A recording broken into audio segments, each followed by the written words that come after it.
Hello, everyone. Hi, welcome. I'm Jill with a little bit of woo-woo.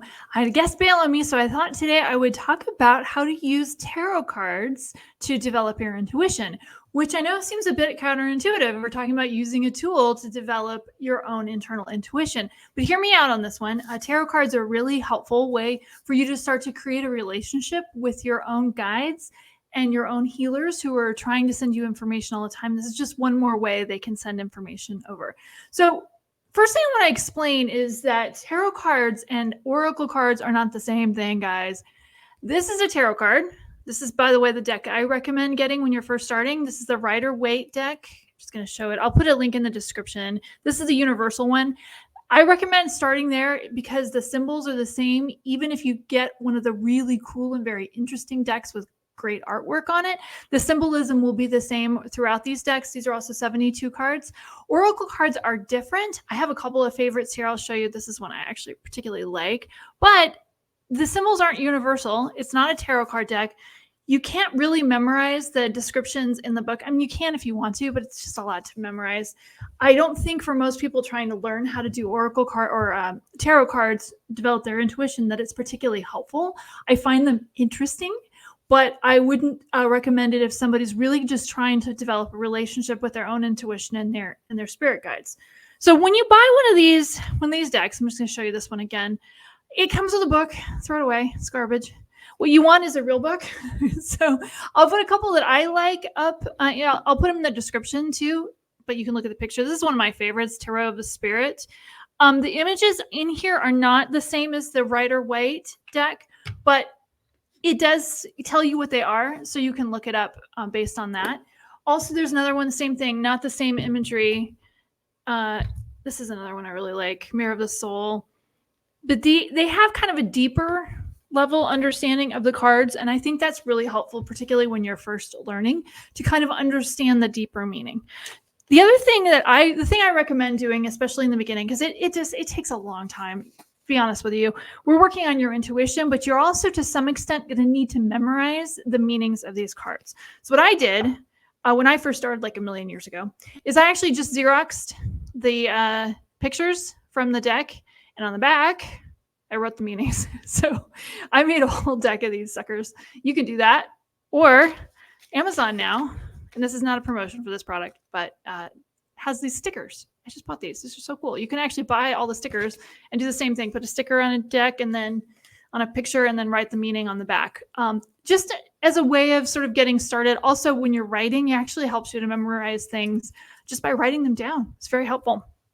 So the next thing I would recommend is when you very first start developing a relationship with your intuition and kind of a relationship with the guides in the deck, you always start with an invocation. It's like a little prayer.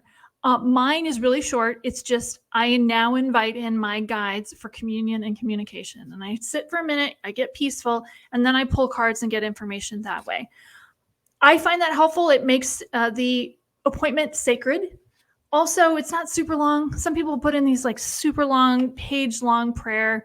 If you love that, do it. I don't love that. So I like to make things short, particularly in the beginning. You're going to just develop your intuition by just pulling a couple of cards. So what I would recommend is when you first get the deck, obviously you open it up, fan out the cards, get the stinky smell, plastic smell off of them, and then play with them. Just kind of play with them. What you want to do is start initially by just pulling a couple of cards, asking the question, what do I need to know about today? Or maybe there's something specific you want to know about. Pull a couple of cards, take a look at them, and first ask yourself what these mean. What do you think this means? Asking yourself, just to higher self, what does I think this means? How does this feel? How does this card make me feel?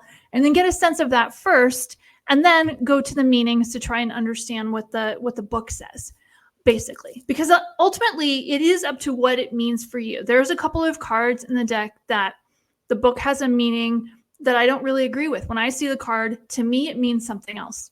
Also, I recommend watching, there's some great videos on YouTube of people who do tarot card readings. There's some, I'll put one in the description that I really like. Healing Light Tarot, she does these great, she's from Australia. She does these great explanations, but she actually will hold up the card and say what it means, and just in a few words. And occasionally I go, oh, I never thought of that card that way, and I'll write down the meaning myself. So all of these kinds of things can be very, very helpful. Doing that every single day will help you develop a relationship with your intuition and just kind of getting a feel for it. I would just spend a few minutes. I mean, I'll be honest, it does take, cat's over there saying hello. It takes years to really memorize these things and to really get good at it. When it comes to psychic readings, for those of you who want to do this as a career, clients don't like to see them because they think, a lot of people for some reason think that it's cheating. Oh, you must not be psychic if you're having to use a deck of tarot cards. You are intuitive. It is just simply a way for you to get access to additional information. Personally, I find that tarot cards kind of give me the bigger picture of what's going on with the person, the energy of the person, what's sort of around them, in a way that the astrology of a person might give someone who does astrology, might give them information in that respect. For me, that's kind of what I get.